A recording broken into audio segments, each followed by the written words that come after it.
Hey guys, thanks for joining me again for another episode of my YouTube channel. We're picking back up with more risk factors and behavioral modifications to help reduce the risk of cognitive decline and dementia. Before we jump into today's topic, I want to remind you to subscribe to the YouTube channel and also hit the notifications button, which is the little icon of a bell, so that you're notified every time that I post a new video. You've probably also noticed that the frequency of these videos has been cut down, and that's to give you more time to digest the topics rather than just sending them out in rapid fire. So I hope that that's going to promote more discussion about these videos, maybe prompt some questions to help guide additional videos. Because remember, this is intended to be a resource for you. So let's jump right into it. Today I want to talk about sleep. Sleep is getting increasing amounts of publicity in the medical literature because we're learning more and more about the benefits of sleep on our health.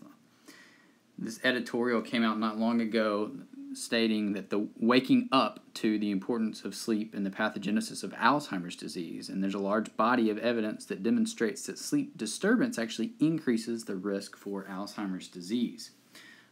Pretty big statement, and apparently a lot of evidence to back it up.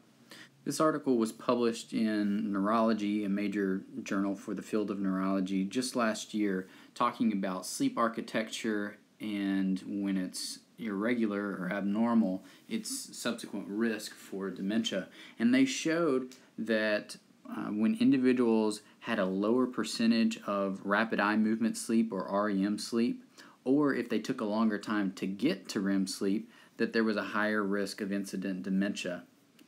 Now, we also know that sleep consists of multiple stages. We have REM sleep and non-REM sleep. Non-REM sleep has stages 1, 2, and 3, and there's also been a growing amount of attention on stage 3 sleep. And it's thought that this is an important stage of sleep for the clearance of abnormal proteins such as amyloid beta, which is abnormally accumulated in patients with Alzheimer's disease. So something interesting there as well. Now this next slide shows two different studies, one of which talks about sleep and the other one talks about exercise, but they're set up similarly, so I'm going to talk about both of them. On the left was a study that was performed in 2011 that it was a randomized controlled trial of 120 individuals. Half of the people in the trial did aerobic exercise and the other did toning and stretching, and they followed the patients for a year.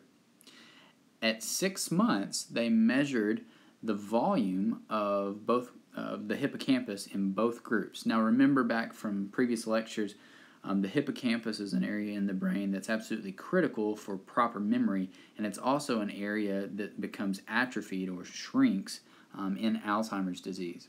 And what they found was that even as early as 6 months, the volume of the hippocampus actually increased in the group that performed aerobic exercise and decreased in those that just did the toning exercises. And this difference became even larger when they remeasured at the study's conclusion 1 year later. The second study on the right side of the page looked at patients with sleep apnea, obstructive sleep apnea, or OSA, which is very common in the population. The treatment for sleep apnea is most often with a CPAP machine. Now this study involved 17 patients that had sleep apnea but had not received treatment. Before treatment, they showed that patients with sleep apnea had impaired cognition, issues with mood, and also sleepiness, and there were some what they call focal reductions in certain brain regions compared to the normal population. One of those brain regions was the hippocampus. Now, after treatment with CPAP, they showed that testing of memory improved, as well as attention, executive function, as well as volumes in the hippocampus and the frontal lobe. So the conclusion that the authors drew was that some of the abnormal effects that go along with poor sleep can actually be recovered, if not fully, at least in part, and there are actual structural changes in the brain that go along with this. So bottom line is, if you aren't sleeping well, do what you can to sleep better. So if that means that you have sleep apnea, it's important to be properly diagnosed and properly treated.